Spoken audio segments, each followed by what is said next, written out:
of skeptics are meeting in Toronto next month to question the events of 9/11. The meeting comes as thousands are set to gather to remember the lives lost on this, the 10-year anniversary of those attacks. The conspiracy theory meetings are set to take place at Ryerson University. Why are you having this on September 11th, the 10th anniversary? Well, I think the 10th anniversary is the appropriate occasion to sum up all the research that's been done over 10 years, which suggests that the story we've been given about 9/11 is not true. We are actually researchers, in my case, university professor for 30 years, doing my best research on this, and we're trying to determine what happened, why it happened, and who did it, those kinds of questions. And we're saying the official story is wrong. I think if you open your mind to the possibility that we're right, it's not insensitive, it's actually crucial. Why would Canadians want to build their foreign policy and their domestic policy on a lie? Anniversaries are important, and we knew that the 10th anniversary of 9/11 would be important one way or another, whether we did anything or not. And I had some fears about how it would be used.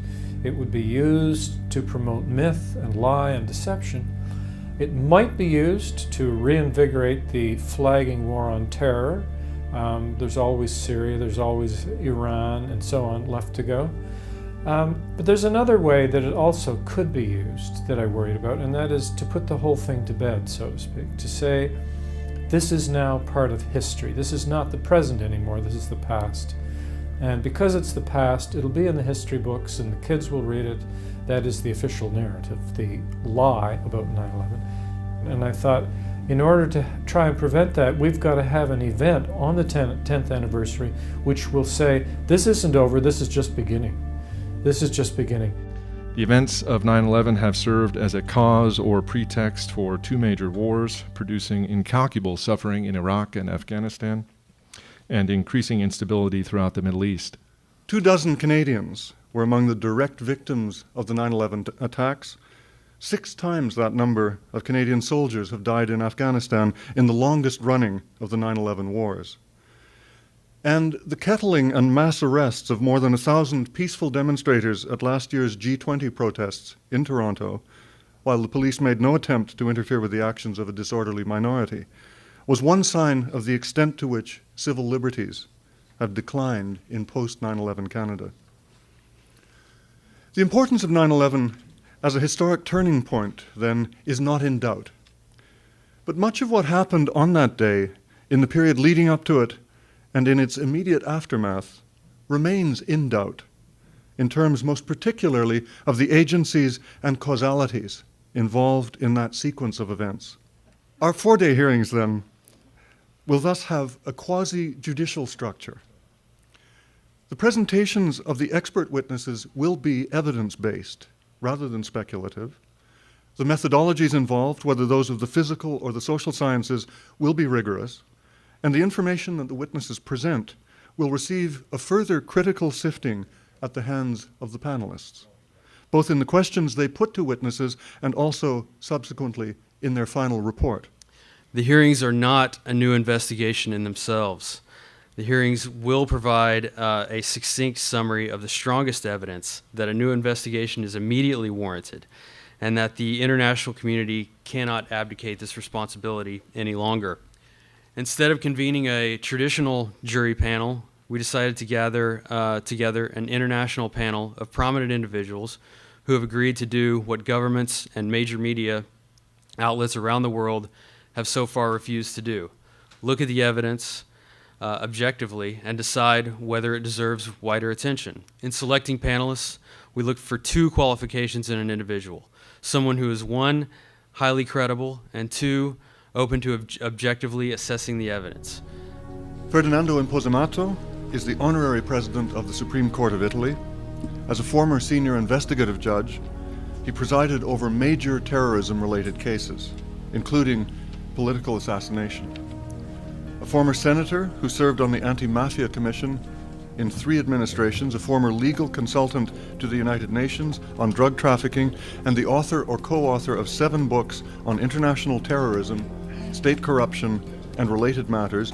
He is also a Grand Officer of the Order of Merit of the Republic of Italy.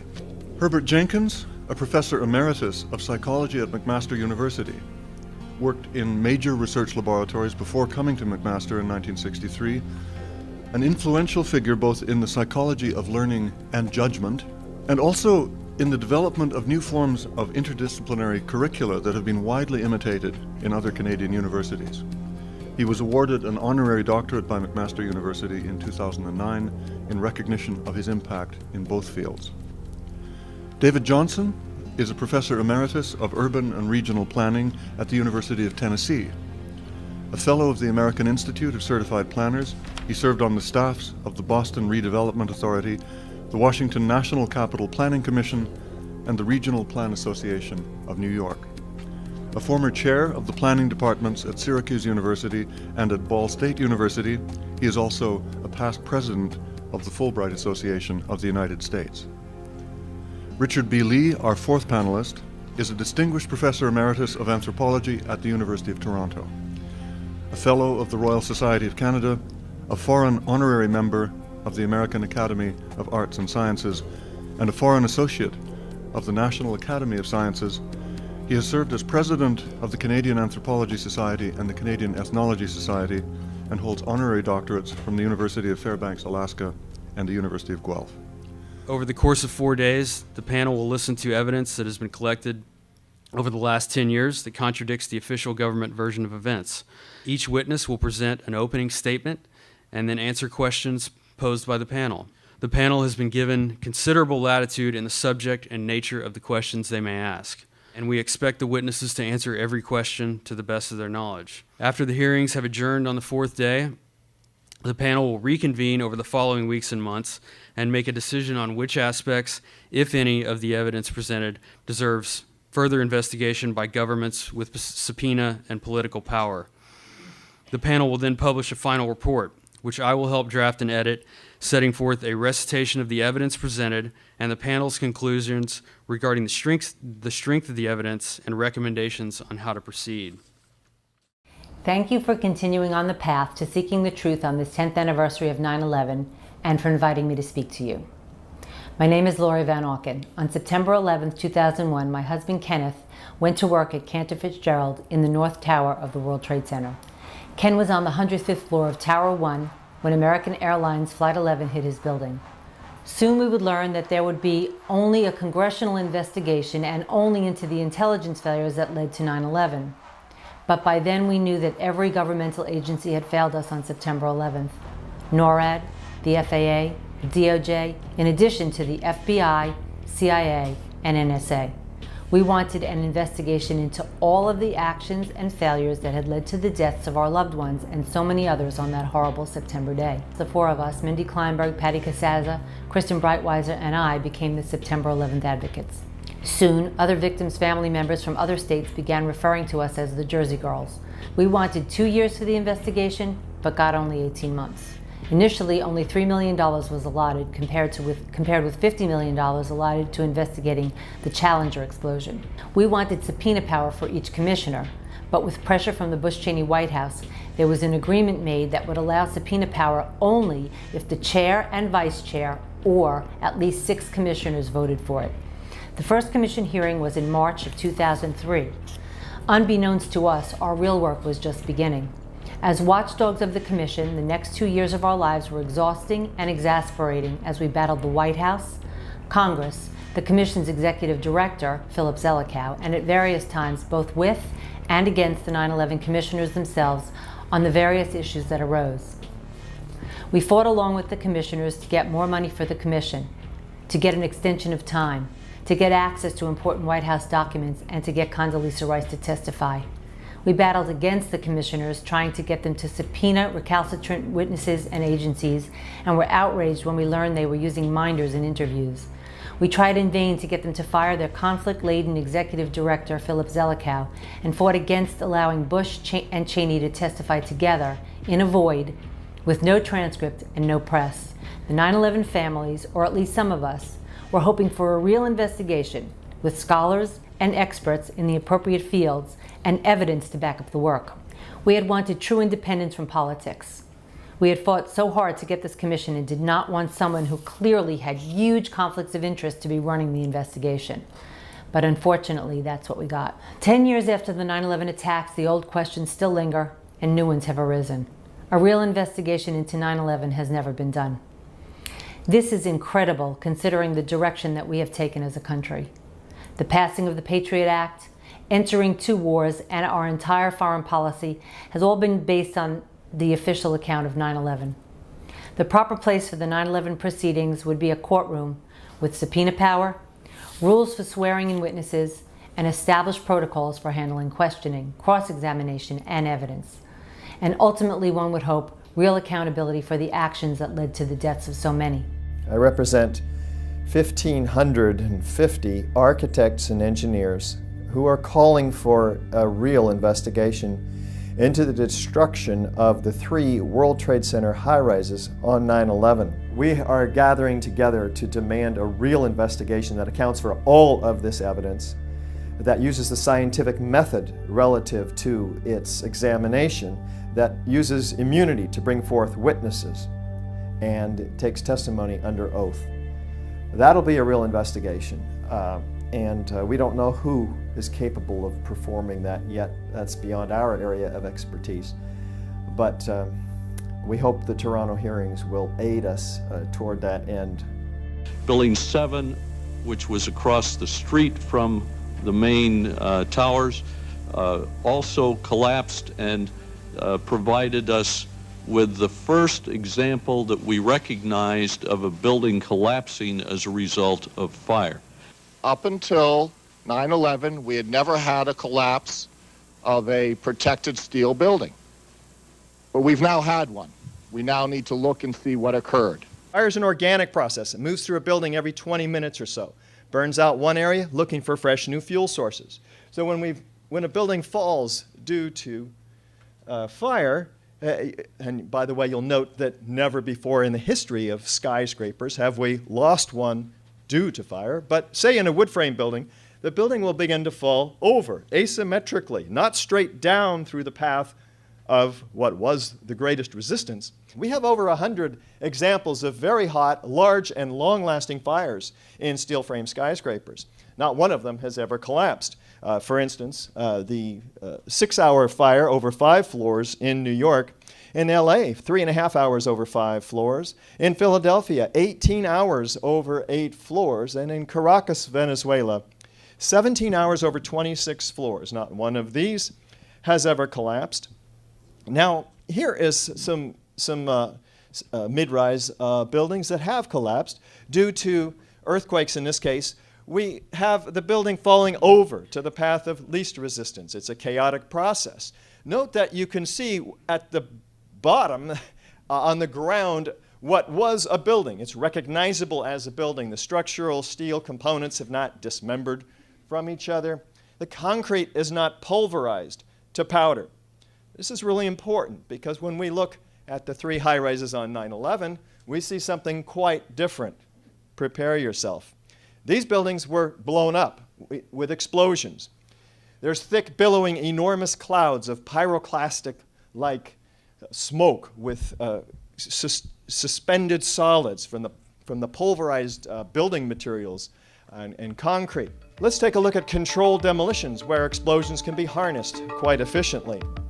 We have hundreds of examples from all across the country from which to make our comparison because this is how we use explosives to demolish high-rises. So this is what a high-rise looks like while it's being demolished with explosives. Controlled demolitions can be engineered in many different ways. Normally the purpose is to bring a structure down while avoiding damage to adjacent structures and to do so quite efficiently, economically too. Typically a tall building like these are demolished by placing thousands of cutter charges throughout the columns and beams in the building and then detonating them in a very precise order, progressing outward and upward, synchronistically timed floor by floor. Destroying the inner columns allows the weight of the building to pull the exterior inward, and destroying the building from the bottom up allows the weight of the building to be harnessed to do some of the destruction. So the result is an implosion like you see here, producing a vertical, symmetrical collapse at nearly freefall acceleration into a consolidated rubble pile that's broken up and ready for loading and shipment. Let's listen to Dan Rather narrate this as we take what may be our first look at World Trade Center 7's collapse. Now, here we're going to show you a videotape of the collapse itself. Describe that. Now we go to videotape, the collapse of this building.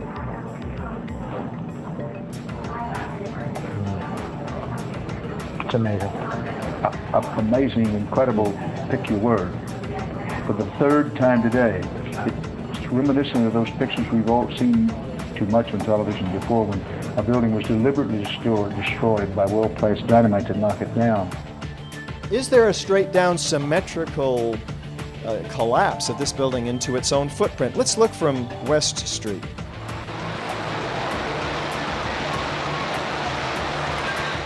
I'm not quite convinced yet, though. Let's look at side-by-side comparison here. On the left is World Trade Center 7. On the right is a known controlled demolition. Is there any similarity? Is there enough similarity to warrant an investigation into the possible use of explosives, particularly given that every high-rise that has come down with explosives, and that no high-rise has ever come down due to fires? They claim that they considered explosions, and they ruled them out based on the fact that they were not credible because they weren't loud enough. And that was their criteria, that was their justification for not looking at data about explosions. Well, there's lots of evidence of explosions. And if you think about it, there's lots of ways that explosives could be used to take out a building. Instead of completely cutting a column, they might have cut the joints, they might have blown the bolts, they could have done all kinds of things as methods of taking out a column.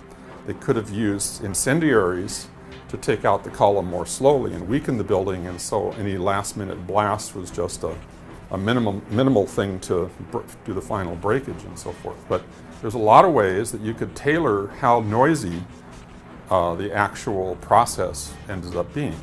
So they're using a very high threshold of sound as their criterion for what's even going to be considered in their research. And so they just flat out did not look at explosives, period. There is really no question. It's a classic demolition. All support has been removed and the building falls straight down. We've seen it many times, always and only as a result of demolition. This is a profile of the World Trade Center Building 7. It was a tall trapezoidal-shaped building. It's situated a little more than 100 meters north of the North Tower across Vesey Street. It's 47 stories or 174 meters or 571 feet tall. Its footprint is basically the size of an American football field. It has 58 perimeter columns and 25 core columns, and it was a massive building. The 23rd floor housed a specially reinforced bunker for the New York City Office of Emergency Management. The tenants of the building in 2001 included Solomon Smith Barney, the IRS Regional Counsel, the U.S. Secret Service, the DOD, CIA, New York City Office of Emergency Management, Security Exchange Commission, and several banks and insurance companies. Needless to say, it was a very security-minded place. A student took a video of me dropping a soccer ball from a ladder. I imported the video into Tracker, then marked the position of the ball in each frame. Tracker captures the position and time data from which it can compute velocity and acceleration and graph anything versus anything else, basically. This is a graph of velocity versus time for that soccer ball as it's dropped. And notice that the slope, this basically is a linear graph when you take velocity versus time when there's a constant acceleration. So note here, the slope is nearly constant at about 9.8 meters per second squared. Notice how in the end it deviates from a straight line, because as the speed builds up, the drag increases, and so you're actually getting a little bit of a noticeable effect due to air resistance, even just from a ball dropping a few meters like that, okay? So air resistance, as subtle a force as it is detectable. This is a graph for the roofline of WTC-7.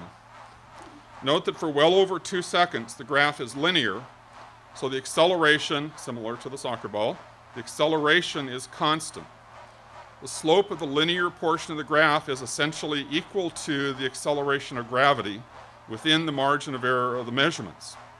In other words, for this building, even though it is falling straight down through its own supporting structure, free fall actually happened. Notice also that there's a sharp onset of free fall. The building is holding steady, then it simply lets go. In the approximately 2.5 seconds of free fall, it falls over 100 feet, the equivalent of about 8 stories. Free fall is motion under the influence of gravity alone. All resistance must be removed. Some people argue that the resistance in the case of WTC-7 was not significant because the falling mass was so great. It's true the falling mass was great, but the strength of the supporting structure was even greater. The structure was built to support 3 to 5 times the actual load. When it does eventually engage the structure, the rate of acceleration slows, then actually decelerates. And that's what you'd expect when you actually have engagement between the falling mass and the structure. As NIST is basically saying that the top part is crushing the structure, it should have been looking like that all along. The building has the strength to decelerate this falling mass. It's just that it wasn't happening. During free fall, all of the potential energy is converted into kinetic energy. But if any of the energy is used for other purposes along the way, such as crushing the concrete or deforming the steel or throwing things around, there will be less energy available to be transformed into kinetic energy because some of that energy was getting siphoned off for other purposes. In the case of WTC-7, all of the energy was transformed into kinetic energy. So therefore, the work needed to destroy the structure was not available. It had to come from some other source. The fact of free fall is literally proof of demolition. NIST desperately wanted to claim that free fall did not occur because they knew that actual free fall would be a smoking gun for demolition. So instead of a head-on comparison of the acceleration of the building to the acceleration of gravity, they focused on the completely meaningless notion of free fall time. They said that the fall of the building took longer than free fall time, and to make even this work, they had to falsify their time measurement. Here's the 5.4 second interval they measured. I put a clock on the screen. There's the fall of the building. That's 5.4 seconds. Now here it is, backward in slow motion, and see if you can tell when the clock should have started to be a fair timing of the fall.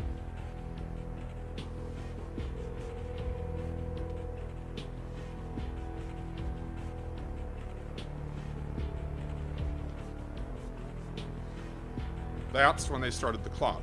Then they put their graph in a box which they divided into 3 stages. The real fall of the building starts in stage 2 and continues in stage 3. However, they tack on the erroneous early measurements as stage 1. They put a smooth curve through the data, which has absolutely no physical significance, except to spin their results to look like a single smooth continuous process. The overall time for their 3 stages is, as you guessed it, 5.4 seconds. But they did one more thing. Amazingly, someone at NIST added a nice straight red regression line through their stage 2 data. They even gave the equation of the line. It shows that the slope is exactly equal to the acceleration of gravity. So that red line is a flat out absolute admission of they're even closer to the acceleration of gravity than my measurement. They were right smack on the money. They're on that number for this accepted as acceleration of gravity in feet units, okay, 32. The red line on this graph means that NIST acknowledges WT7 came down without resistance and without doing any work for over 100 feet. It means all support for 8 stories was suddenly removed by something other than the falling mass. It literally means that NIST's final report confirms WTC-7 had to have been a demolition. The NIST WTC-7 report has never been peer-reviewed. There's been no forum for critiquing or correcting the final report. This does not constitute science. It is instead an authoritarian declaration by a government agency that demonstrated repeatedly its unwillingness to consider the one hypothesis that could actually account for their observations. This was a 40-story building they've been watching all day. This is like watching the collapse of an active volcano. And the dust from it is not unlike that from a volcano. We are on the phone with New York Fire Department Lieutenant David Restuccio. Can you confirm it was number 7 that just went in? Yes, sir. And you guys knew this was coming all day? We had heard reports that the building was unstable and that it eventually would either come down on its own or it would be taken down. Conspiracy theory is a way of trying to discredit inquiry. I mean, it's perfectly legitimate to say here is a very, very serious event that occurred. It killed thousands of people right off the bat. It's killing firefighters still today. It's used to justify war. It's killed thousands of American soldiers. It's killed millions of Iraqis and Afghanis. It's literally in the millions. And to consider that investigating the roots of that is somehow not legitimate, or that you have to be somehow psychologically impaired, some sort of conspiratorial thinking. They're trying to psychologize all this to where people can dismiss people who even ask these questions. I think it's being a responsible citizen to ask questions of your government and to not just take what they say without any kind of critical thought. There's just so many anomalies, so many things that are absolutely dead wrong that are still being promoted today as a myth to the general public. And the general public, in my opinion, is buying it. They're probably just like I was. Before I look into the details, well, sure, why wouldn't you buy it? But the devil's in the details. That's where you have to look, and that's where this whole thing just comes apart at the seams. The heat of the fire would have softened both the floor trusses and the outer columns they were attached to. When the steel became weak, the trusses would have collapsed. And without the trusses to keep them rigidly in place, the columns would have bent outward and then failed. Once the trusses fail, the floors they were holding cascade down with a force too great to be withstood. The result is what's called a progressive collapse, as each floor pancakes down onto the one below. Now, what do we notice left standing? They forgot to keep going, and there's something left standing. This is a strong core, 47 columns. They weren't just freestanding spaghettis. They were all interlaced and tied together. It was, in essence, a freestanding structure. This is a collapse in New Zealand from the earthquake, unfortunately. And what do we have here? What do we see? We see pancakes. We see large chunks of floors. This was a 6 or 7 story building that came down. What did we see at ground zero? We had 110 floors. Did we see one complete floor? How about the roof? Did we see the roof? There was no load on top of the roof. We see nothing. We see cut steel, all cut up steel, but no 1 acre size floors.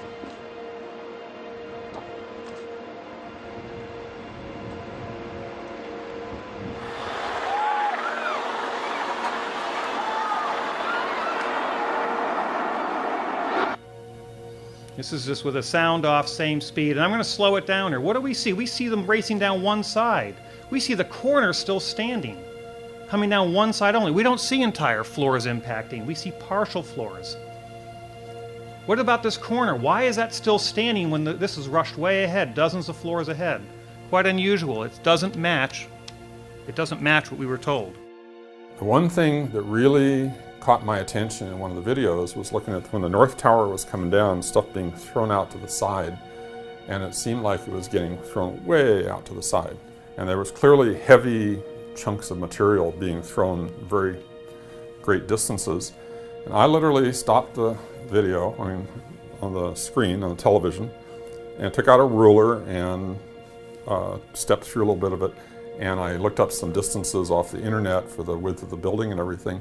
And I estimated the speed of ejection horizontally of some of these chunks of stuff. And I came up with an estimate around 60 miles an hour. And that seemed so anomalous to me. I figured, no way. How do you throw, there had to be tons of stuff that they're throwing horizontally at such high speeds. And this was high in the building.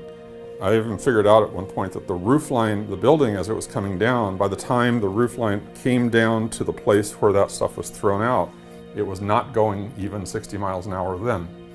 So this stuff is being thrown horizontally faster than the building is even coming down. This isn't a complete smoking gun by itself. It's very, very suggestive that we're looking at explosions here. This building had 47 massive core columns, at the base almost solid steel, 52 inches by 22 inches, thinning to 2 inches at the mid-height, and to the lightest part of the structure up at the top, as little as 3/8 of an inch thick, those steel members. So when you see the building coming down in the videos, realize what we're talking about here. There's more steel on the facade of this building with these 14-inch square tube columns every 3 feet 9 inches marching across this building than there is windows. That collapse had to come down through this steel. Here's the North Tower. We're told this upper block drove the rest of the building down. The planes hit here. There's no movement down from here until about now. Once again, this upper block is destroying itself in what can only be described as a miniature controlled demolition, if you will, of the top 15 stories. There's nothing left to drive the rest of the building down at any speed. Let's look at the structure. The upper portion is the lightest. The lower portion is the heaviest. Let's compare. If you look at Newton's third law of motion, there's an equal and opposite reaction against a lighter object striking a heavier object. Hey, it's the same if you drop the lighter object onto the heavier object. Equal and opposite destructive force. Which one will give up the ghost first? But take a stop-start look now. Stop, bands of explosions wrapping all the way around the building like the first responders described. That upper portion is destroyed first. Let's take a look from below. A lot of violent activity with squibs, isolated explosive ejections occurring underneath. In a moment, we'll talk about the lateral ejection of this material. But take a close look now at the corner, where you see developing a series of explosions rapidly advancing down the corner of the building much faster than the rest of these explosions, almost as fast as the free-falling objects. Let's look at the South Tower. It's hit 30 stories down. It does begin to tip over a little bit, but then it's completely destroyed, almost disintegrated in this cloud. It doesn't end up in some mass on the ground below. So we have asymmetrical damage from the airplanes and the fires, and asymmetrical loading from this portion of the building, which is continuing its angular momentum, theoretically, falling 22 degrees off the building, and yet watch what happens below. Complete symmetrical destruction all the way down to the ground, just like the first responders described. Buildings came down essentially in free fall, and this is an important starting point. This violates two fundamental laws of physics, one being the law of conservation of momentum, and another being the law of conservation of energy. The first law means that hundreds of thousands of tons of material in the cold lower section should have slowed the upper part of the building simply due to the mass of the lower section. The second law requires that deformation of the lower section would consume energy, slowing the fall even more. The theory that was claimed to be the most probable root cause for many years, called the pancake theory, in which the floors pancake down upon each other, is no longer supported by NIST. It's really no longer supported by anyone. And since 2004, when my former company did test models of the floor assemblies, the pancake theory has no longer been viable. The only 3 instances of a skyscraper suffering global collapse due to fire occurred all on the same day in the same place. There have been many raging building fires, much worse than existed in any of the World Trade Center buildings, but no global collapse has ever resulted from those fires. We can see from these photos that the towers appeared to have exploded, starting at the top and then going all the way down.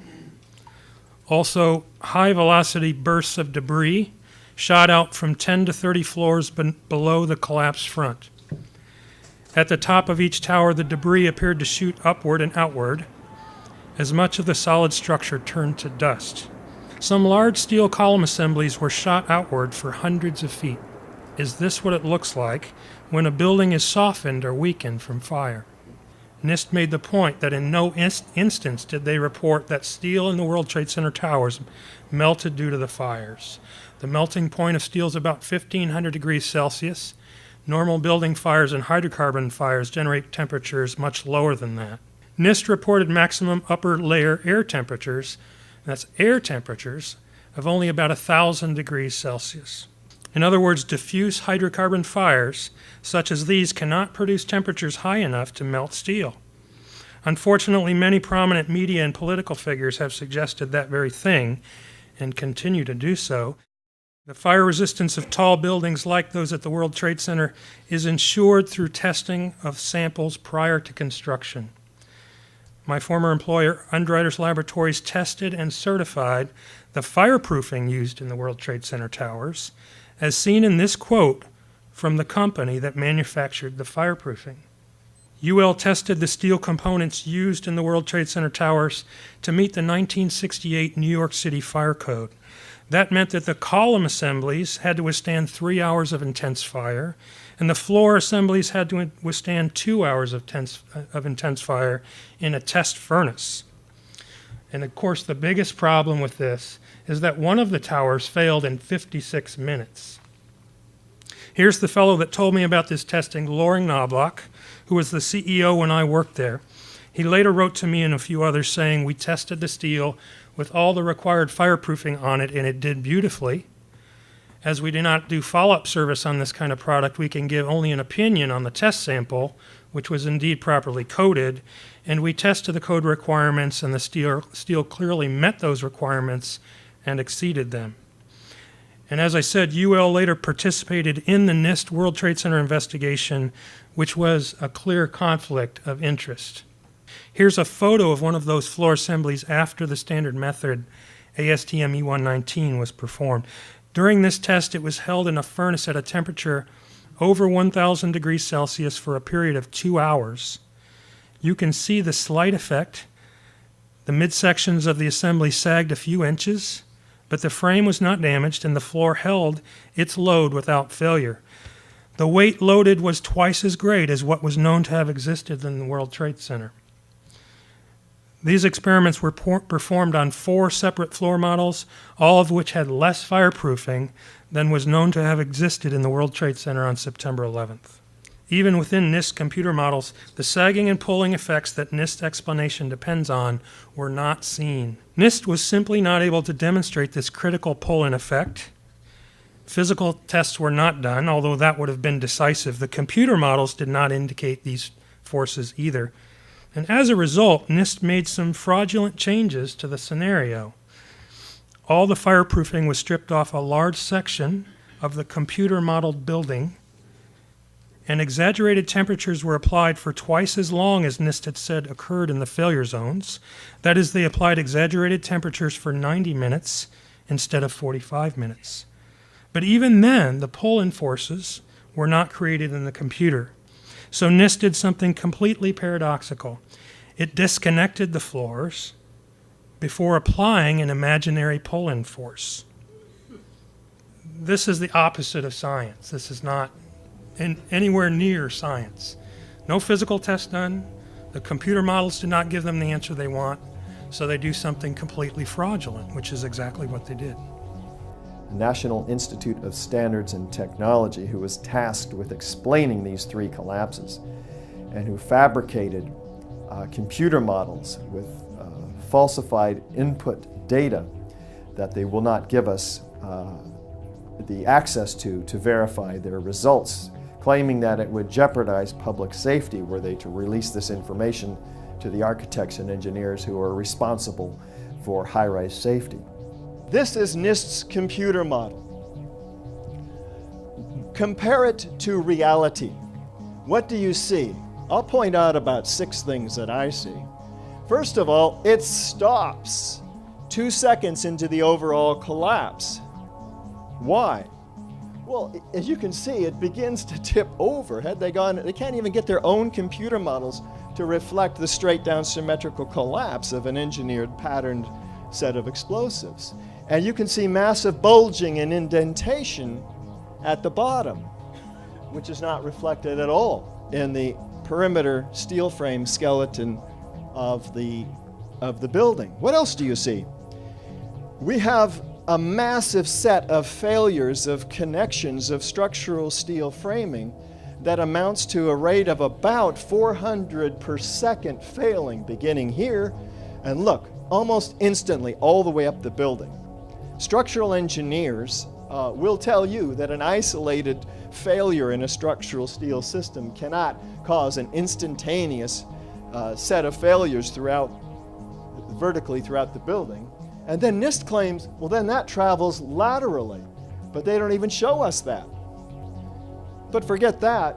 Just the fact that we have massive failures in the structural system throughout the height of this building in the first few seconds before the overall collapse, wouldn't you expect to be seeing that reflected all the way up to the top? If we don't take out all 24 core columns and all of the 50 or so perimeter columns at once, virtually simultaneously, what's going to happen? That building is going to fall to the path of least resistance. Asymmetrically, it'll fall over. They're saying that fire-induced thermal expansion of the floor system surrounding column 79 led to the collapse of floor 13, which triggered a cascade of floor failures. In this case, the floor beams on the east side of the building expanded enough so that they pushed a girder spanning between 2 columns, and this caused the girder to walk off its seat. The most recent explanation for both the towers and World Trade Center 7 is false, but there's also a good amount of evidence now that points towards the explosive demolition of all 3 buildings, including the finding of incendiary and explosive materials in the World Trade Center dust. Now, one of the things that was found in the dust is that there were small iron microspheres found in the dust. These are very small spheres and they're round. And the reason they're round is, the only way they could have gotten round is if they were molten at one time. And they have a lot of iron in it. So it's another evidence that we had temperatures high enough to melt steel or iron. Of course, and we also saw molten metal flowing from Tower 2. There it is pouring down there. So there's evidence of high temperatures. This is about 7 minutes before the collapse of Tower 2. All of a sudden it starts pouring out. What is this stuff? Can thermitic material cut or melt steel? First of all, what is thermate or thermite or thermitic material? I had never heard of thermite before 3 years ago, ever. Thermite is a mixture of iron oxide and aluminum. And when you add sulfur to it, they call it thermate. I decided to do a little research on thermite and to find out what it could or could not do. I could not obtain nanothermite, so I made small quantities of old-fashioned thermate, which is not considered an explosive, with ingredients that are legal and readily available. Thermate is difficult to ignite. An ordinary fuse is not hot enough. But a magnesium strip, which burns white hot, will ignite the thermate giving off heat and white smoke. In addition to giving off heat and white smoke, thermate produces lots of small spheres of iron. These iron spheres are a natural byproduct of thermate and not from any steel, just like those iron spheres found all through the dust. Using an ordinary steel box tube, I had a slot milled along one edge. Welding the bottom and using clamps on the top to hold the powdered thermate in, I bolted it to a steel beam vertically. I called this device my thermitic box cutter. With only 1.5 pounds of thermate, or less than 1/100th of what the National Geographic experts used for their experiment, not only was I able to melt steel, but it also sliced a vertical cut. So I made a slightly larger thermitic box cutter and used two 3/8 bolts drilled and tapped on one side of the connection.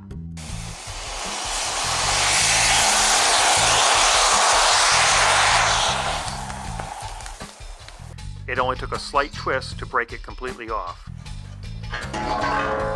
I noticed as the thermate burned, it tended to lose its cutting power, perhaps because it could expand into the area where the box cutter previously burned. So I built a piston-driven box cutter using a compressed car hatch piston. I added sheets of tungsten to minimize the burnout and allow the piston to slide better. I then bolted my contraption to the flange of the column and ignited the white-hot magnesium.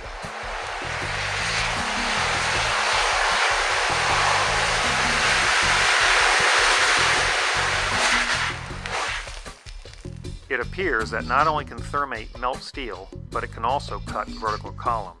Can thermate make pressure pulses and/or dust puffs? I guess it can. Can thermate cut bolts?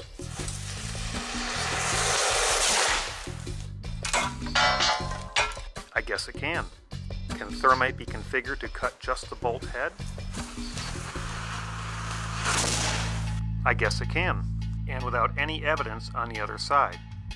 I had a replica of a segment of the WTC box columns made up, and like the Trade Center iron workers, I bolted the segments together. It made two sets of my 2-bolt blasters, placing them in the access hole.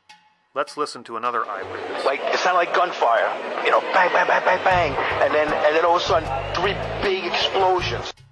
Is it even possible that thermate could do this? I guess it is. I made a 4-sided internal box cutter that was split into 2 pieces so they could be inserted inside the column. I think my box cutter blew about 50 feet up, consuming valuable energy and trimming my trees in the process. Nevertheless, the inside of the column was cut about 3/4 of the way through. NIST failed to address the actual collapse dynamics of the World Trade Center towers, and in doing so, they ignored a great deal of the most important evidence related to the fall of the towers. That includes the sudden onset of collapse, the near free-fall acceleration from both of the towers, evidence of explosions and high bursts of debris coming off of the perimeter walls, and a lot of the other evidence of molten metal in the rubble piles and the high temperatures, which I'll speak about today. NIST reported gas temperatures as high as 1,000 degrees Celsius within its report on the World Trade Center destruction. It's important to note that these are gas temperatures, not the temperatures of solid materials. But one problem with the maximum temperature cited by officials is that there are many eyewitnesses who claim that metal had been melted at the World Trade Center, and we know that could not have resulted from these temperatures. Here are just a few of the eyewitness statements that were made. The first one is from a man who worked for John Skilling, the design engineer of the World Trade Center towers. He said, "As of 21 days after the attack, the fires were still burning and molten steel was still running." A chaplain at Ground Zero said, "I talked to many contractors, and they said they actually saw molten metal trapped. Beams had just totally been melted because of the heat." Dr. Keith Eaton of the Institute of Structural Engineers said, "I was shown slides of molten metal which was still red hot weeks after the event." Another doctor from Johns Hopkins School of Public Health said in some pockets now being uncovered, they're finding molten steel. The temperature required to melt steel is 1,538 degrees Celsius, and it's far above the maximum gas temperature cited in the official report. So the solid temperature, evidence for solid temperatures, are much higher than what officials say the gas temperatures were. In a structural fire, steel temperatures lag behind gas temperatures for a number of reasons, including the thermal conductivity of steel, the effects of convection, and the fireproofing that's applied. Achieving a steel temperature of 1,538 degrees Celsius at the World Trade Center would require gas temperatures that are well above 1,538 degrees Celsius and far above the maximum of 1,000 degrees Celsius cited in the official U.S. government World Trade Center reports. I've seen evidence of the previously molten metal myself in the form of metallic microspheres that I've found in nearly all the nearly dozen World Trade Center dust samples that I've examined. Here are photomicrographs that I took of the first examples that I received in 2007. On the left here you can see what the content of a typical World Trade Center dust sample looks like under a microscope. These photos are at 100x. On the right are photomicrographs of particles that were extracted with a magnet from the bulk of the same World Trade Center dust sample. At the top of that, you can see the many metallic-looking microspheres and other droplet-shaped metallic particles. Below that are examples of red chip-like materials and other metal-looking objects. The spheres indicate not only that the iron or silicate was molten at one point, but that due to the small size of the spheres, a violent disturbance of some kind would have been necessary to shatter the molten metal into the small sizes seen. Various explosive or incendiary processes are likely explanations. The result was that the spheres we found were very high in iron and low in other elements. This agreed with the findings of the R.J. Lee group. You can see the trace in the lower section on the left from R.J. Lee and how it matches with the trace on the right from our team. The temperatures required to explain this evidence, listed here, cannot be explained by the temperatures given in the official reports on the World Trade Center. To provide even more corroboration for these findings, we need only look to the official U.S. government report that preceded the current one published by NIST. And slices right down through that plate, all the way down here. It's tough to see, but it's all concave where it's pushed in. Keep in mind that this thing should be able to survive that sort of outward force. I think the only way I'm going to find anything in this pile is with a magnet. The first report was from FEMA, the Federal Emergency Management Administration. Appendix C of their report provided strong evidence of extremely high temperatures at the World Trade Center in the form of highly corroded and eroded steel samples saved from the buildings after they were destroyed. FEMA described samples of steel that had been thinned to razor sharpness. In some cases, there were inexplicable holes in the steel. The fire engineering professors who found the samples could not come up with an explanation for it. They also could not explain the sulfidation of the steel. That is, steel had been chemically changed at the microstructural level in ways that indicated a chemical eutectic mixture had been achieved between sulfur, iron, and oxygen, causing steel to melt. You'd get down below and you'd see molten steel running down the channel rails, like you're in a foundry. Yeah, like lava. Like it was lava from a volcano. This is like watching the collapse of an active volcano, and the dust from it is not unlike that from a volcano. Surface temperatures in the debris piles were found to be as high as 750 degrees Celsius a week after 9/11. As you've heard already today, there's an explanation for all this officially unexplained evidence. This explanation is that the thermite reaction was present and occurring at the World Trade Center on 9/11 and afterward in the pile at the World Trade Center site. The thermite reaction is an extremely exothermic chemical reaction between aluminum powder and a metal oxide. The metal oxide is typically iron oxide, which you can see here on the left with the reddish color. The temperature at which thermite burns approaches 3,000 degrees Celsius for some mixtures, which would explain the evidence discussed so far in this testimony. The products of an aluminum iron oxide thermite mixture are molten iron and aluminum oxide, which quickly forms a white dust cloud as it cools. Additives like sulfur improve the burn properties of thermite. I've made nanothermite myself via formulations published by the U.S. National Laboratories. On the left here you see a photomicrograph I took of a particle extracted from the World Trade Center dust. On the right is a photomicrograph of a nanothermite material that I made. And below that's a photo of the ignition of that nanothermite. When we look at the ignition residues, they're strikingly similar to the appearance of the World Trade Center dust particles that were extracted with a magnet from the back. Both are the same colors, they show the same metallic microspheres, and both exhibit the same kind of vesicular formations that suggest high temperature reactions or explosive effects.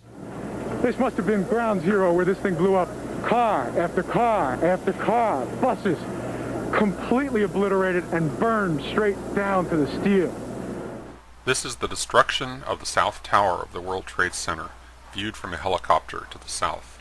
This particular video clip is rich in details that call the official story into question. Notice the numerous explosions on the west side of the building above the impact point. As the top 30-floor section falls, it tips to the east. It starts off intact, but then it disintegrates in mid-air. Gravity alone could not cause the top section to disintegrate. When an object is in free fall, there are no internal stresses.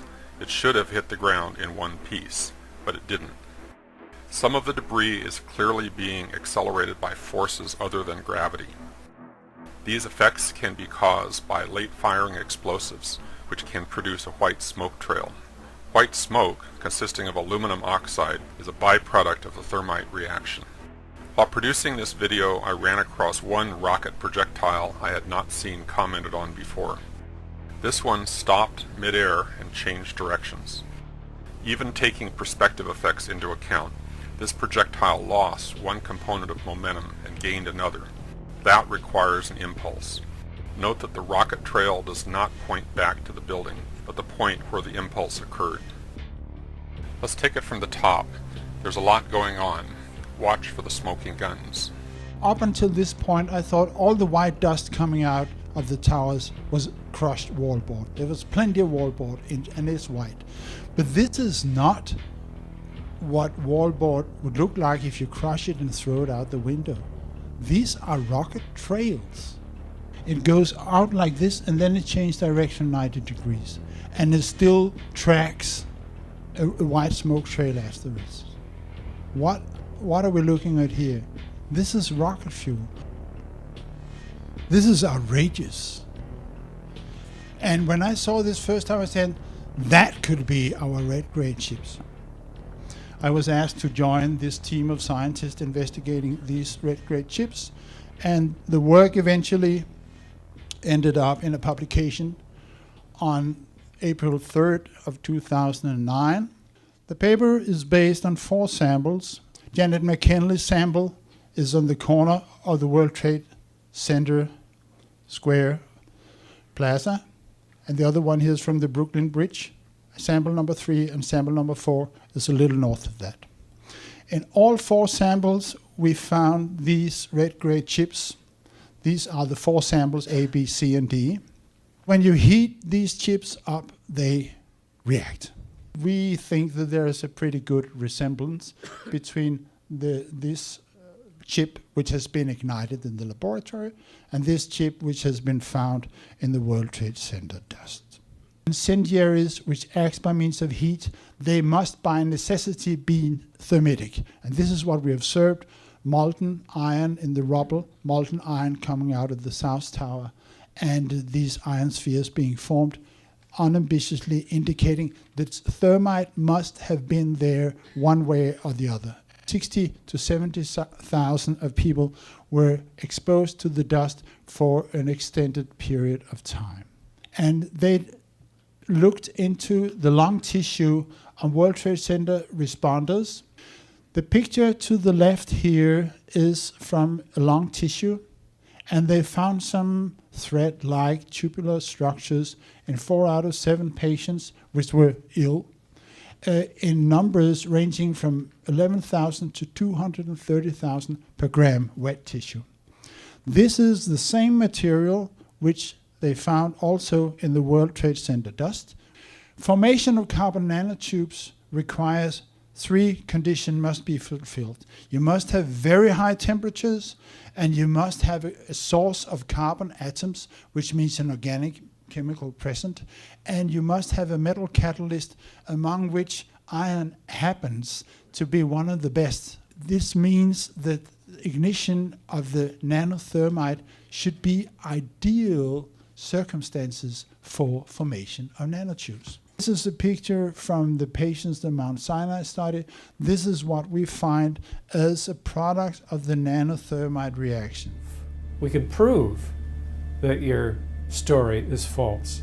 And I don't use the word prove lightly. But when you have people coming up with a story that violates the laws of physics, not just once, but repeatedly, you can say, okay, that story's wrong, and what we have to do now is hope that the people of the world have at least enough grasp of science to see what we want to explain, to understand what we want to explain here. The idea that these buildings came down because of explosions, and even more specifically because of explosives planted in the building, was an idea found all over the place on 9/11. On the scene by eyewitnesses, even on television, on the radio, in the paper. Very common. And it's important that we know that. It changes our perspective on this. So here's my first video. The reporter here is N.J. Burkett, and he's working for ABC News 7, and he's standing very near the towers. Take two. Take two and 2, 1.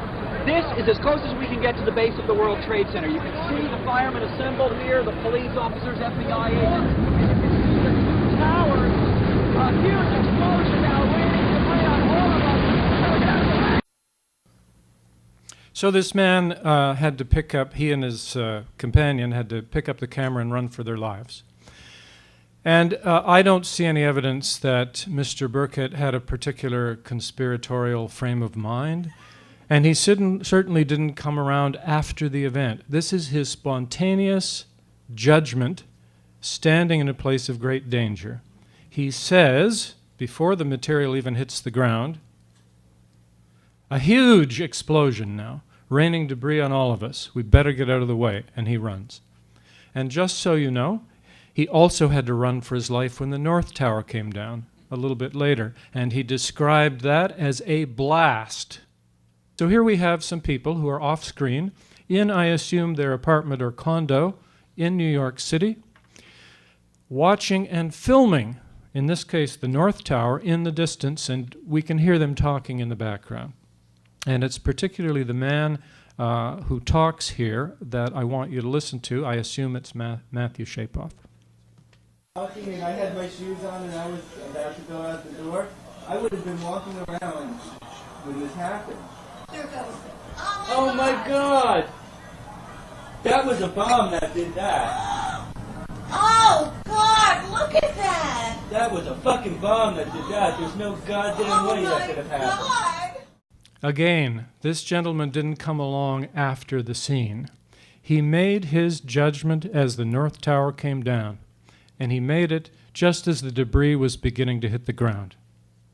That was a bomb that did that, he said. Now, by the way, I just want to remind you what I'm trying to prove here. I'm not using Shapoff's evidence to argue that controlled demolition took place. I'm not even at that stage of the talk yet. I'm simply making a historic point about history, that there were people on that day who made the spontaneous judgment that these buildings exploded. You want to call your mother or something? We just heard one more explosion. That's about the fourth one we've heard. The two buildings then exploded. They were leveled. But there was another explosion on the far side of one of the buildings from where we're standing.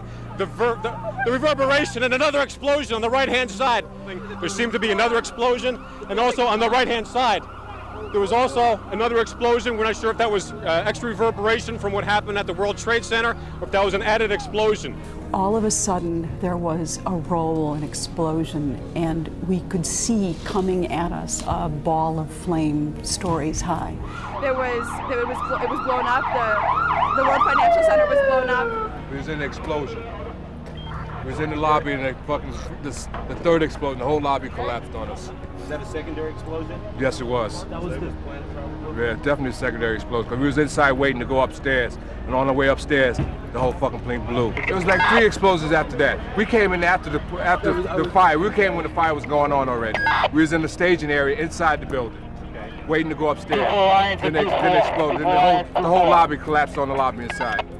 We watched the first explosion. People don't understand. There may be more. Any one of these fucking buildings can blow up. This ain't done yet.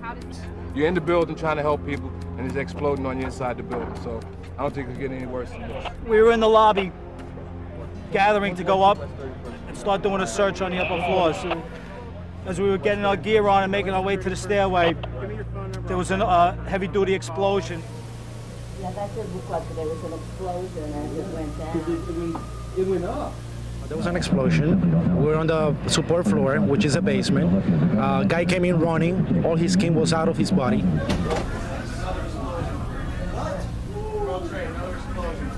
Another explosion at World Trade.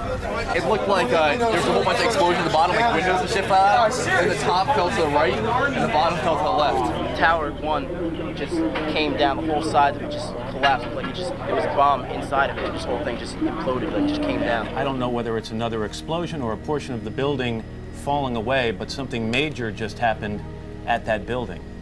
We just witnessed some kind of secondary follow-up explosion on the World Trade Center number 2, the one that is on the south that is difficult to make out through the debris and smoke. The second tower, the only one that was standing, tower number 1, just we saw some kind of explosion, a lot of smoke come out of the top of the tower, and then it collapsed down onto the streets below. There has just been a huge explosion. We can see a billowing smoke rising. My next example is from firefighter Christopher Fenyo, and this is taken from the FDNY oral histories. And he's talking about a period after the South Tower came down, that was the first tower to come down, and before the North Tower came down. So sometime roughly between 10 and 10:30 in the morning, it turns out there was a debate happening among firefighters at the scene. Quote, "At that point, a debate began to rage because the perception was that the building looked like it had been taken out with charges." In other words, not merely that it came down because of explosions in some general sense, but that the building had been rigged for demolition. They were debating that before 10:30 in the morning on 9/11. We made it outside, we made it about a block. We made it at least 2 blocks, and we started running. Floor by floor, instead of popping out. It was if they had detonated. Yeah, If detonated. they were planned to take down a building. Boom, boom, boom, boom, boom, boom, boom. All the way down. I was watching it and running. All of a sudden, I looked up, and about 20 stories below, at least that's what it looked like to me, about 75 flights up, below the fire, I saw from the corner, boom, boom, boom, boom, boom, boom, boom, boom, boom.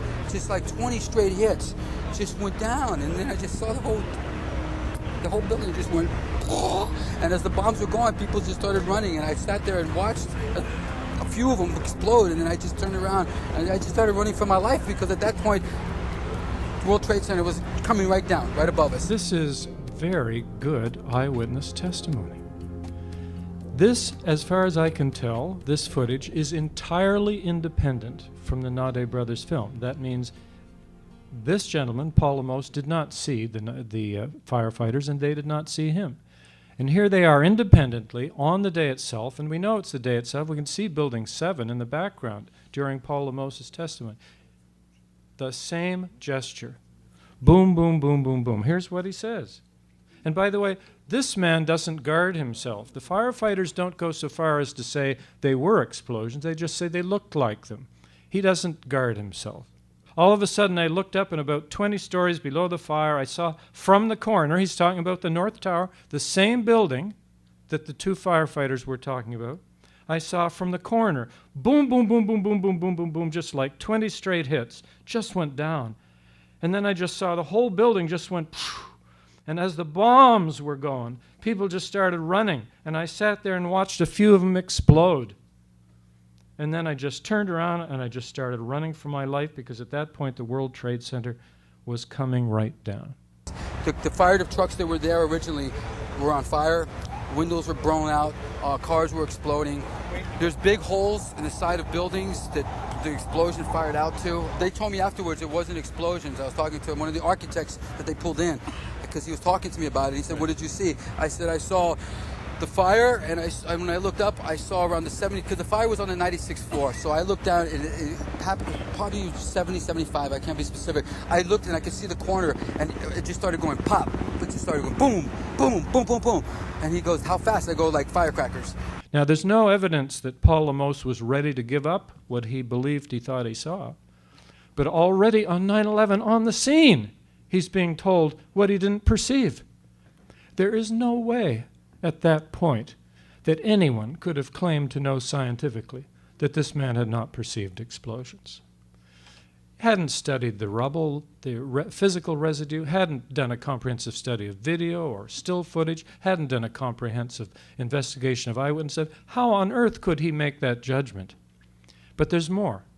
He's interfering with a criminal investigation. I don't care whether you look at this as a homicide investigation or a fire investigation or a bombing investigation. In all three cases, it's clear that eyewitness testimony is important and that you go to the scene and you gather it. You don't tell eyewitnesses what they did and didn't perceive. This eyewitness evidence has been ignored or suppressed by the 9/11 Commission and the National Institute of Standards and Technology.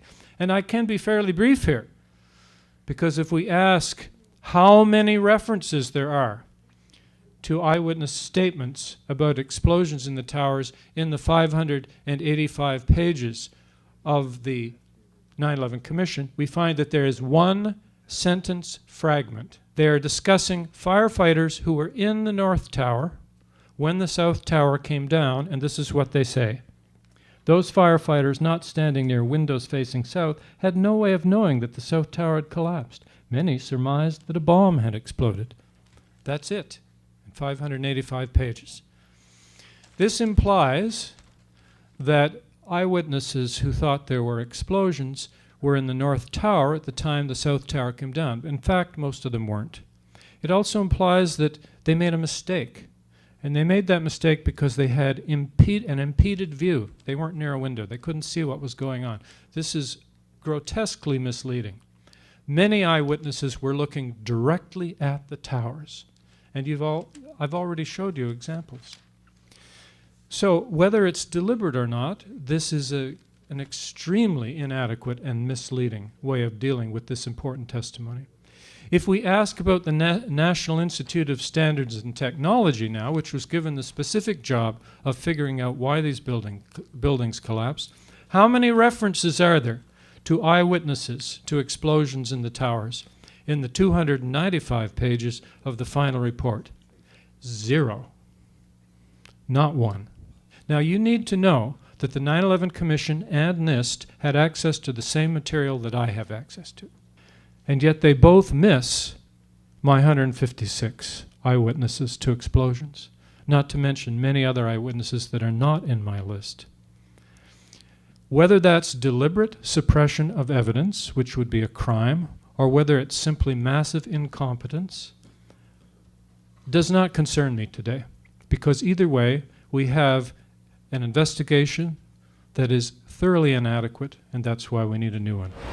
My son Bobby, almost 10 years ago, died right here at the site of the North Tower. We came up to New York and we did find his body. We took Bobby home that week and buried him a week later on Tuesday the 18th. For years and years, I've been trying to find out what happened that day. A few years ago, I finally ran into the doctor who examined Bobby, and he gave me an outline. He told me not to look at the pictures, but he gave me an outline of all his injuries.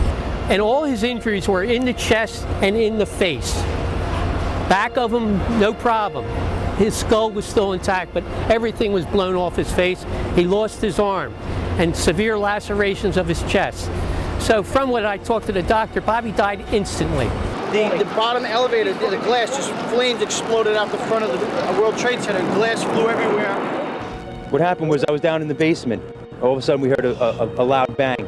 And the elevator doors blew open. Some guy was burnt up. So I dragged him out. His skin was all hanging off. So I dragged him out and I pulled him out of the parking lot. This was what was left on it. Pulled him out. When I pulled him out, I looked up and the second bomb blew off. Bobby walked into the lobby, or might not have even made it into the lobby, and there was a huge explosion. In an explosion, in a detonation, the air that shoots out from that explosion is supersonic. The gases shoot out in supersonic speed, and then the heat follows it. The 9/11 Commission hearings states that a fireball from the plane hitting from the 93rd up to the 98th floor because the plane went in on an angle. The idea, again, the commission saying that only a fireball created this damage, the fireball supposedly that came down does not have that energy. Remember, every window in the North Tower was blown out. You have an area of 208 feet by 208 feet. It's impossible that a fireball created that damage. So therefore, my thing with Bobby was that he was walking into the towers. There was a huge explosion. It killed him instantly, hit him in the face, hit him in the chest, obviously took off his arm, and that's how he died. And remember, the 9/11 Commission report refused to acknowledge the testimony they got from firemen, from policemen, from the EMS workers of these explosions that were taking place in the sub-basement. And both the 9/11 Commission report and NIST lied about that. The FBI's official 9/11 investigation code name is Pent Bomb. Interestingly, the Pent Bomb code name and the translation of the BOM in the code name for the word bombing was just the other day confirmed again by still FBI Director Robert Mueller in Time magazine just this May 9th. The FBI's SIOC Strategic Operations Center filled to capacity on 9/11 and remained that way through Pent Bomb, the FBI's cryptonym for Pentagon, Twin Towers, and bombing. Now that's very fascinating because the official story, of course, in the 9/11 Commission report and all the media that follows their lead is that bombs really weren't involved at the World Trade Centers or the Pentagon. But the Pentagon, I now know from interviewing eyewitnesses, expected a terrorist attack on the building that morning, but with explosives of some kind. Bomb-sniffing dog teams were at the Pentagon Metro stop at least as early as 7:30 a.m. I've personally interviewed a Fort Monmouth TDY auditor named Michael Nielsen, as well as the very famous Army area survivor April Gallup, for 2 hours with under oath testimony on videotape. And they both stated that there were bomb-sniffing dog teams in the Metro stop. So the Pentagon expected some kind of an attack, apparently with explosives that the dog teams were sniffing for that moment. I was walking on the Pentagon's innermost corridor across the courtyard when the incident happened. I heard two loud booms, one large, one smaller, and the shockwave threw me against the wall.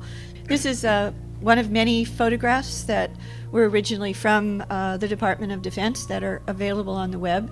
Mechanical engineer Michael Meyer has stated it is physically impossible for the C-ring wall to have failed due to the impact of plane debris of any kind in a clean, neat circle. Like the one seen here at the inside of the C-ring is the signature of a shaped charge explosive and definitely cannot be, he said it was impossible, from an impact from any kind of plane debris.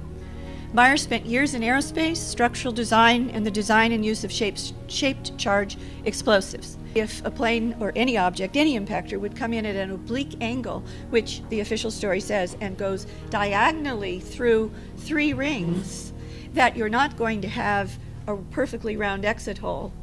If it's the front of a fuselage or even a round engine, it would have to impact coming perpendicular to the wall. The official story, of course, says that there is a single exit hole on the inside of the C-ring. This is a graphic taken from the Washington Post immediately after 9/11 from Pentagon sources, DoD sources itself. There are 3 exit holes listed from the Pentagon's own immediate sources to the Washington Post after 9/11, not just one. This is an aerial photograph that the Pentagon provided to all the media right after 9/11. You can see it on the web. This is the so-called official exit hole right here. But there are 2 others that in turn perfectly match these 3 so-called exit holes from the Pentagon's own release data, and here it says exit holes, plural. The government lied about inside explosions. Do you think it's telling the truth about the one and most famous outside explosion in the 5 famous frames from the 2 videotapes of the security cameras in the parking lot of the Pentagon that the videotapes were released in the Moussaoui trial in August of 2006? The 85 videos that were confiscated by the FBI There was an FOIA request. The FBI FOIA officer was honest and did an analysis of those 85 videotapes and came back to the person who requested it that there were only 2 of the 85 that in any way could be interpreted as showing an impact on the building, and those are the 2, and they do not show a plane. NORAD was notified about American 77 at 9:24 that morning, roughly 14 minutes before the Pentagon was officially hit. Why were the F-16s from Langley Air Force Base, about 130 miles away, not able to get to the Pentagon in time to prevent the attacks? The 9/11 Commission claims that the Indianapolis Center did not notify the military even when, at 8:56, it lost this flight's transponder signal, its radar track, and its radio. The Commission claimed no one at Indianapolis had any knowledge of the situation in New York until 9:20. Television networks had started broadcasting images of the World Trade Center at 8:48. These images included, at 9:03, the crash of the second airliner into the South Tower. Millions of people knew about these events. How can we believe that no one at the Indianapolis Center had any knowledge of the situation in New York until 9:20? As soon as you know you had a hijacked aircraft, you notify everyone. The notification gets broadcast out to all the regions. During the time that the airplane coming in to the Pentagon, there was a young man who would come in and say to the vice president, the plane is 50 miles out, the plane is 30 miles out. And when it got down to the plane is 10 miles out, the young man also said to the vice president, do the orders still stand? And the vice president turned and whipped his neck around and said, of course the orders still stand. Have you heard anything to the contrary? Mineta assumed, he said, that they were orders to have the aircraft shot down. But no aircraft approaching Washington was shot down. Mineta's interpretation also made the young man's question unintelligible, given the fact that the airspace over the Pentagon is categorized as forbidden, meaning that commercial aircraft are never permitted in it, plus the fact that the 2 hijacked planes had already crashed into the Twin Towers. The expected orders, if an unidentified plane were approaching the airspace, would have been to shoot it down. Had Cheney given those orders, there would have been no reason for the young man to ask if the orders still stood. His question made sense only if the orders were to do something unexpected, not to shoot it down. The official story is rendered especially dubious by its claim that the Pentagon was struck by a Boeing 757 flown by al-Qaeda's Hani Hanjour.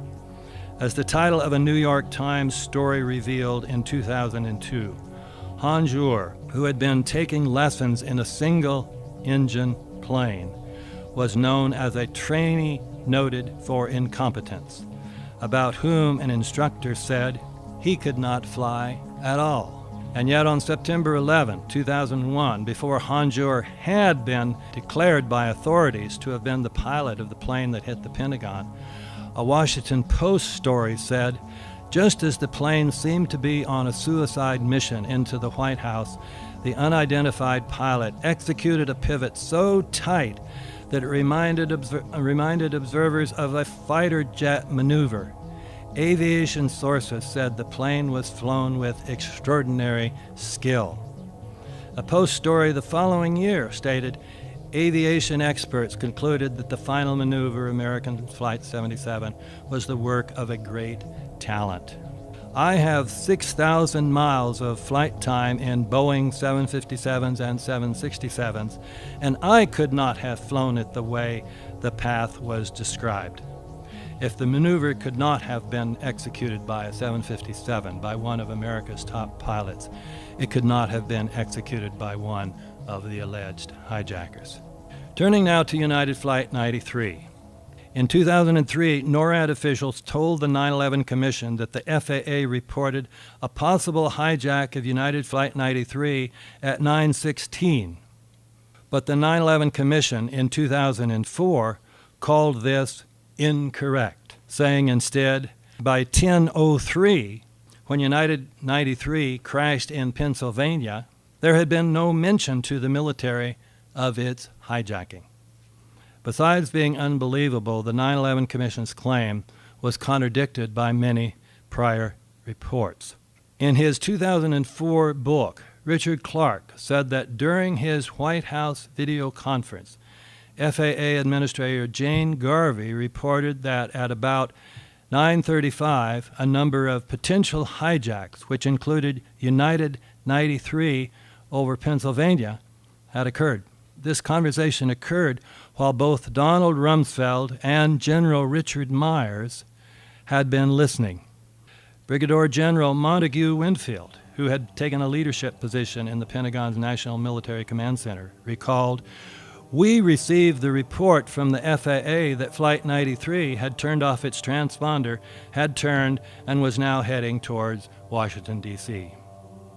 General Larry Arnold, the commander of NORAD's U.S. Continental Region, indicated in a January 2002 interview that the military learned about United 93's troubles between the crash into the second tower and the attack on the Pentagon. By this time, he said, we were watching United 93 wander around Ohio. He also said that at 9:24, our focus was on United 93, which was being pointed out to us very aggressively, I might add, by the FAA. This report by Arnold, who was involved in the events, differed radically from what the 9/11 Commission claimed, that the FAA never contacted the military about United 93. I've seen the pictures. It looks like there's nothing there except for a hole in the ground. Basically, that's right. The only thing you could see from where we were was a big gouge in the earth and some broken trees. We could see some people walking around in the area, but from where we could see, there wasn't much left. Any large pieces of debris at all? No, there was nothing that you could distinguish that a plane had crashed there. That's really all you see is a large crater in the ground and just tiny, tiny bits of debris. There's been at least one report that the investigators out there, and there are hundreds of them, as I said tonight, have found nothing larger than a phone book.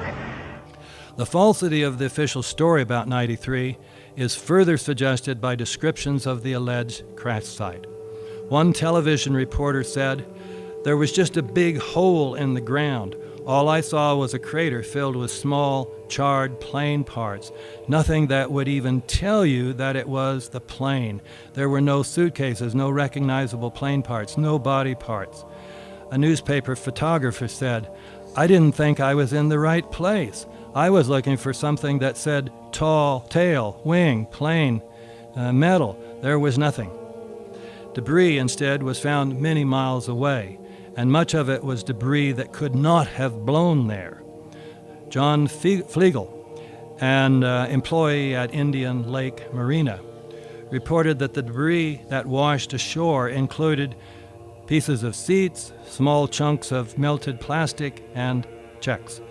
Newspapers reported that debris was found in New Baltimore, which was beyond a mountain ridge more than 8 miles from the alleged crash site.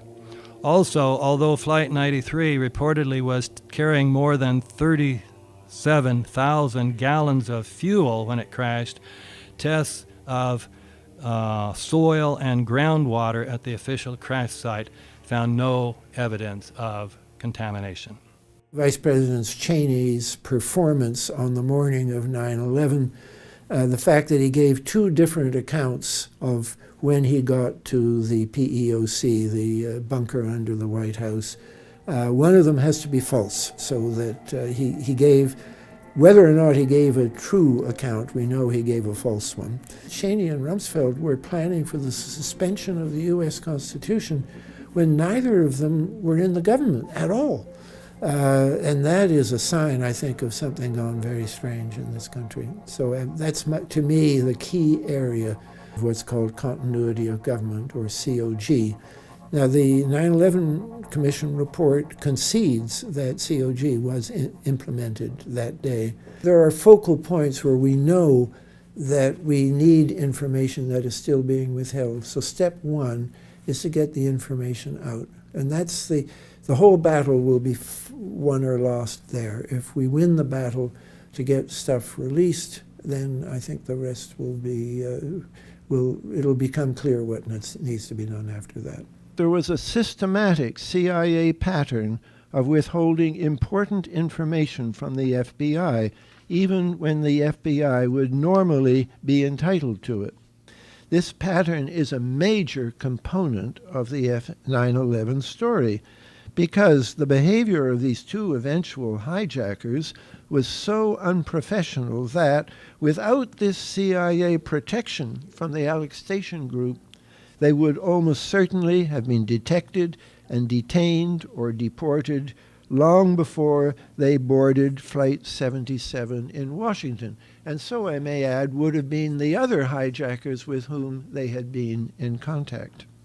A very relevant example is the first World Trade Center bombing of 1993.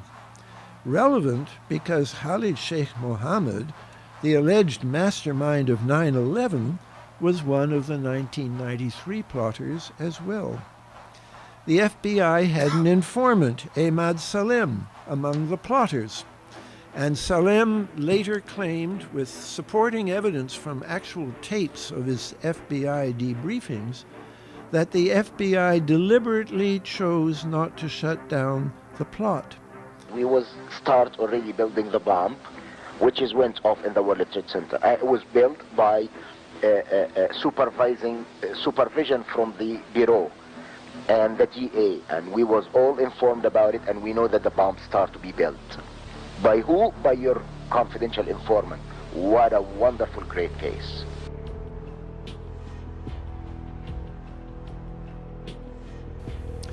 We know from many accounts of the Bush administration that there was also another powerful pro-war consensus within it, centered on Cheney, Rumsfeld, and the so-called cabal of PNAC, the Project for the New American Century, that before Bush's election had been lobbying vigorously and publicly for military action against Iraq. We know also that Rumsfeld's immediate response to 9/11 was to propose an attack on Iraq, and that planning for such an attack was indeed instituted on September the 17th. I've called these events deep events, events with a predictable accompanying pattern of official cover-ups backed up by amazing media malfunction and dishonest best-selling books. Some of these deep events, like the Kennedy assassination and 9/11, should be considered structural deep events because of their permanent impact on history. It is striking that these two structural events, the Kennedy assassination and 9/11, should both have been swiftly followed by America's engagement in ill-considered wars. The reverse is also true. All of America's significant wars since Korea, Vietnam, Afghanistan twice, once covertly and now overtly, and Iraq, have all been preceded by structural deep events. America, I argue in my latest book, has become dominated by a war machine in Washington, a war machine that has been building incrementally since Eisenhower warned us about it in 1961. We now stand 10 years past the midpoint of a century that has witnessed 4 major wars among great nations. 3 of these involved our own country. We have been compelled to create a permanent armaments industry of vast proportions. Now, this conjunction of an immense military establishment and a large arms industry is new in the American experience.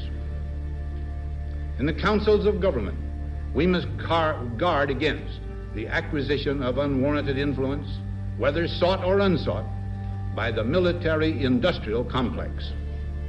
The potential for the disastrous rise of misplaced power exists and will persist. We must never let the weight of this combination endanger our liberties or democratic processes. This tragic event of 9/11 was used as a pretext and justification to wage war on an impoverished country in Central Asia. Anybody who has a minimal understanding of military planning will know that you don't plan a large-scale theater war in a matter of 4 weeks. It takes several months and sometimes years to prepare a war of that size. So that the war on Afghanistan was in the pipeline well before 9/11. If Al-Qaeda is behind these attacks, who is behind Al-Qaeda? And I knew from the research I'd conducted on Yugoslavia in particular, but going back to the Soviet-Afghan war, that Al-Qaeda was an intelligence asset of the CIA, and this was amply recognized in numerous documents. And the response of the U.S. intelligence community was, yeah, we supported him, but he went against us. We were the sponsors of Al-Qaeda. It was for a good cause. It was to fight the communists in the Soviet-Afghan war, and we sent in the Mujahideen. We trained them in these CIA camps in Afghanistan and Pakistan. We set up the religious schools, the madrasas. We then contracted with our friends in Saudi Arabia to send in Wahhabi missions into Afghanistan to train these people. The concept of the jihad was born as a consequence of the Soviet invasion of Afghanistan. And who gave them the arms, the aid, and the financial support to fight against the Soviets? A lot of countries did, because if the Soviets had won, it would have been even worse, unless you believe that the Soviets should have been assisted or permitted to win. We don't deny for a minute that we helped the Mujahideen resist the Soviets in Afghanistan, but it was the invasion of Afghanistan that precipitated the consequences which we see in that part of the world to this day. Many people, including some of your own colleagues, claim that Dr. Brzezinski is the one who was mainly responsible for the start of the Afghan jihad and as a consequence the rise of the Islamic fundamentalist movement. There are a lot of people in the world who interpret everything that happens in the most dramatically conspiratorial terms. Bin Laden's whereabouts have always been known. Why? Because Al-Qaeda is a CIA intelligence asset and has always been an intelligence asset and continues to be an intelligence asset. We see Al-Qaeda in Iraq, then we see Al-Qaeda in Yemen, Al-Qaeda in Africa. We had subsidiaries of Al-Qaeda virtually everywhere, you know, and wherever the United States needed to intervene militarily, they used the pretext of Al-Qaeda in Yemen or Somalia or wherever, under different names, corroborated by media reports, etc. And in all cases, I can assure you, these are instruments of US intelligence or MI6 or Mossad, and there's a collaboration between them. 9/11 has unleashed a roadmap of war and destruction. We are at the crossroads of the most serious crisis in modern history. I think that's not an understatement. The war on terrorism is part of that process because it gives a justification to wage war on humanitarian grounds, so that you wage the war not against countries but against what they called non-state entities. All this has permeated the consciousness of millions of people. It's created an atmosphere of fear and intimidation, which was then coupled with the coded alert, the color-coded alerts, and Homeland Security, and so on.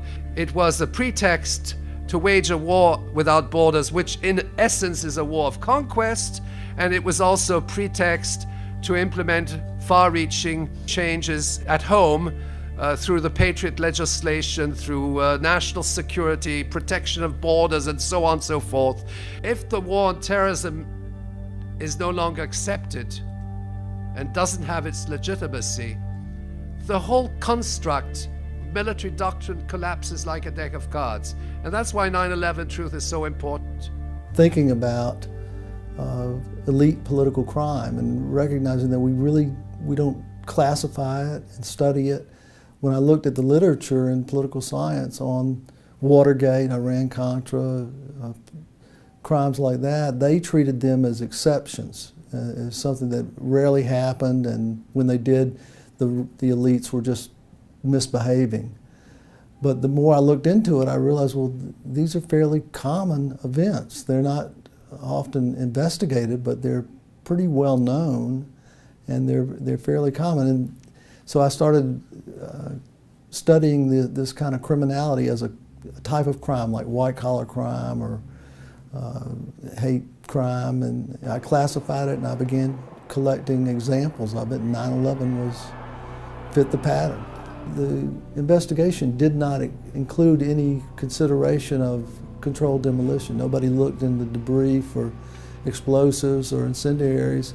That, to me, indicated what's called guilty knowledge in criminology, that somebody didn't look because they knew that there would be something to find.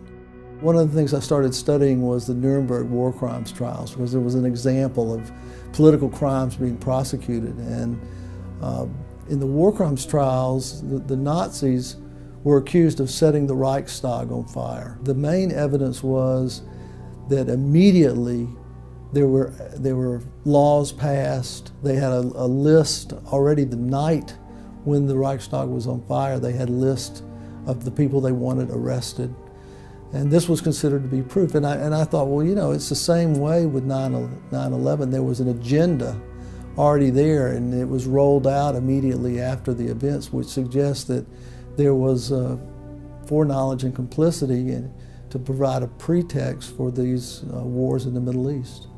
The idea of conspiracy being an irrational belief, the idea of conspiracy is a sound legal concept. We use it all the time. We prosecute gangsters in the United States for conspiring. Conspiracies happen. We know that. Iran-Contra, Watergate. So how can you have a concept that dismisses all conspiracies as improbable or impossible? It also doesn't make any sense. It's an unsubstantiated theory of its own. When people dismiss conspiracy theories, what they're doing is embracing a coincidence theory. They're assuming that all these things, yeah, they didn't catch the hijackers getting on the planes, and yeah, there was a group of elites who said we needed to have a new Pearl Harbor. And yeah, there were all these war games going on at the time. And yeah, the buildings fell. All coincidental. All coincidences. So what's going on is you have an unsubstantiated theory that's being smuggled in with this pejorative term. But it is the opposite of the way we think about most crimes. If there was a man who married a wealthy woman and the woman died of a freak accident, and then he married another wealthy woman and she died of a freak accident, we would say, this guy's killing his wives. We would certainly suspect that. We would interrogate him. We want to know, where were you when she died from the freak accident? It would be our automatic response. The TV shows on crime use this constantly. They will look for patterns in crimes to identify the suspect. It's just a normal thing. It's criminology 101. And yet when we look at elite political crimes, we see them one at a time. Even when there are obvious connections, like the Kennedy assassinations or the 2000 and 2004 elections. Conspiracy theory is generally fairly widely accepted. If you do public opinion polls and ask people do they believe the official account of the assassination of President Kennedy, overwhelmingly people do not. They believe that there was some kind of conspiracy. The Kennedy assassination was reinvestigated in 1975.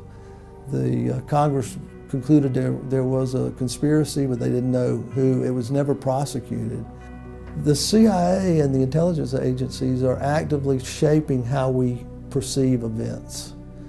And we know this because the conspiracy theory concept, there was a propaganda program initiated by the CIA to get people to use that term as a counter to critics of the Warren Commission. I'm just a patsy. I first understood conspiracy theory when they were talking about the Kennedy assassination, and it's the choice between, was it a lone gunman or was it a conspiracy?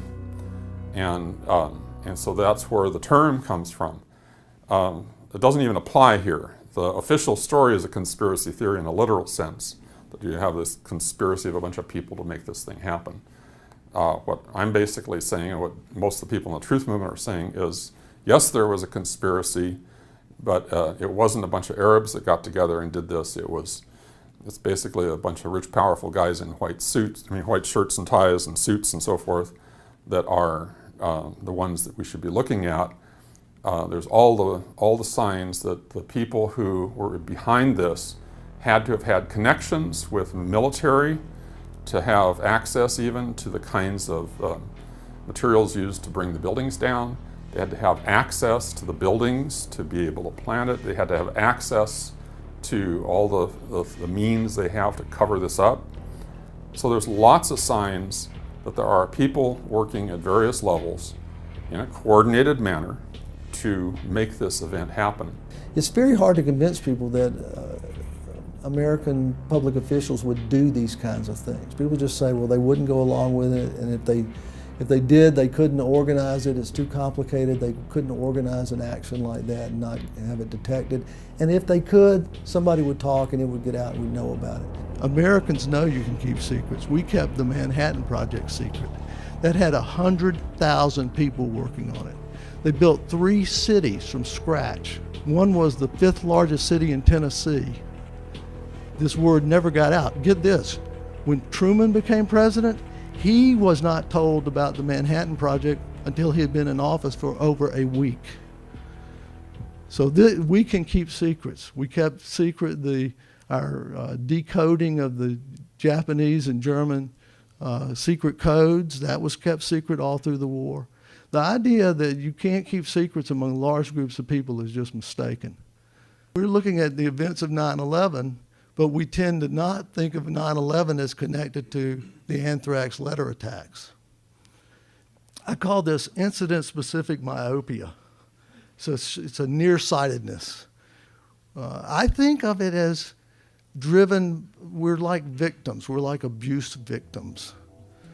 These shocking events are so overwhelming, they loom large in our minds, in our perceptions, and we can't see them as if we were above and looking at a bunch of them. We can only just see the one and then see the other. The human brain is the most complex organism in the body, and thus the mechanisms by which the mind processes, interprets, and responds to information is equally complex. For example, the human brain is composed of hundreds of billions of neurons, each with thousands of synapses, creating a vastly complex and intricate neural network consisting of up to 100 trillion to up to a quadrillion synaptic connections. At any one time, this organ is processing an infinite amount of information, both from its internal and external environment, most of which we are unconscious of. However, it is often that information, of which we are largely unaware, that has the most significant influence over our thoughts, feelings, and behaviors. Even those thoughts, feelings, and behaviors that we adamantly believe to be consciously determined. We assume that when we are looking at something, we are consciously analyzing it based upon the visual information that is entering the brain from the eyes. But this is not entirely accurate. In fact, visual stimuli transduced by the rods and cones in the eyes and sent by electrochemical signals to the central nervous system via the optic nerves does not go directly to the occipital cortex, which is the primary region responsible for processing visual information. Instead, it first goes to the lateral geniculate nucleus of the thalamus, another region of the brain that is a part of the limbic system and important to emotional arousal. To put this in simpler terms, this means that you can experience an emotional reaction to something before you are consciously aware that you have even seen it, which in turn then affects how you see it. Alternative explanations of political assassinations, terrorist attacks, and other national tragedies that differ from official state accounts are sometimes dismissed by the general public because they evoke strong cognitive dissonance, a psychological phenomenon which occurs when new ideas or information conflict with previously formed ideologies and accepted beliefs. In psychology, a false belief generally refers to one that has been manipulated, often purposely and outside of the person's awareness, and sometimes in a very specific direction or misdirection. The use of repression and terror, including threats of censorship, suppression of information, imprisonment, and torture by leaders to silence political opponents and dissidents, is not exclusive to authoritarian states. Such tactics can also be employed by leaders of democratic states, a fact that can be difficult for people to acknowledge, especially if it is not consistent with their belief system.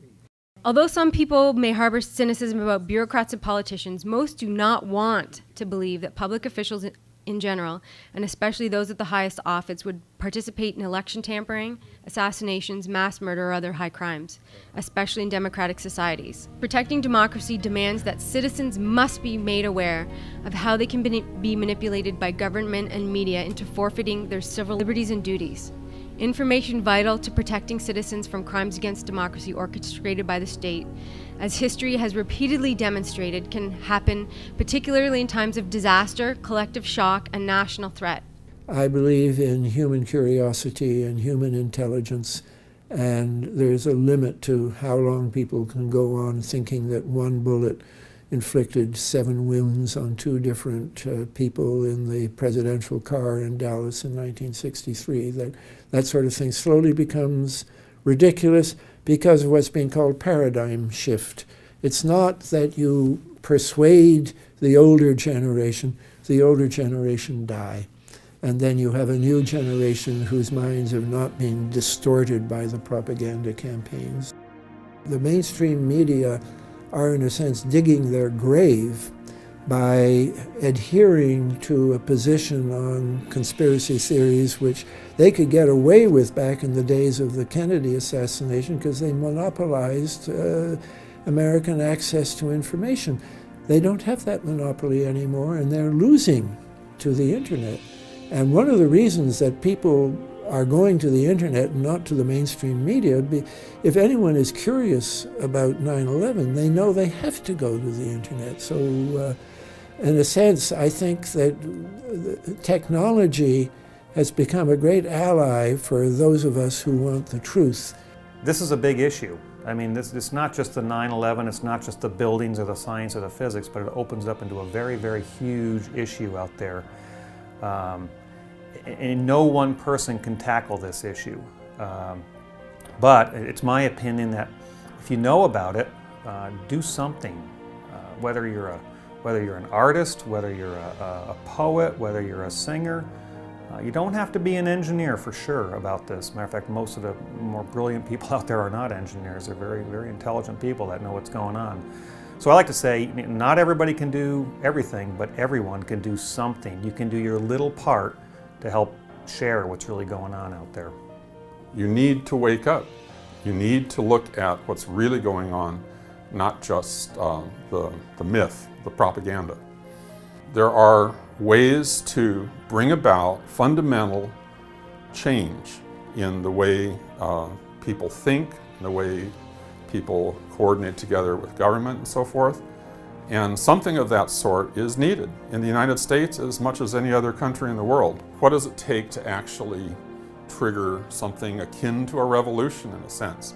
We have a power structure that's controlling what happens in the US government, that's not operating in the best interests of the people of the United States. It's operating in the interests of corporations and a wealthy elite class and so forth. Peaceful revolutions have occurred. Gandhi in India is, of course, probably the first one that comes to mind. There's a book out there called A Force More Powerful. It's a book and a video done at the same time. I highly recommend it. The video focuses on 6 nonviolent revolutions in the 20th century that were successful. I'm the sole U.S. citizen on this panel, I happen to notice, so I have perhaps a special responsibility here and an obligation. I want to say that I am a proud and patriotic American U.S. citizen. I served in the military. I've been a federal employee. I've represented the United States as a Fulbright scholar in 4 countries.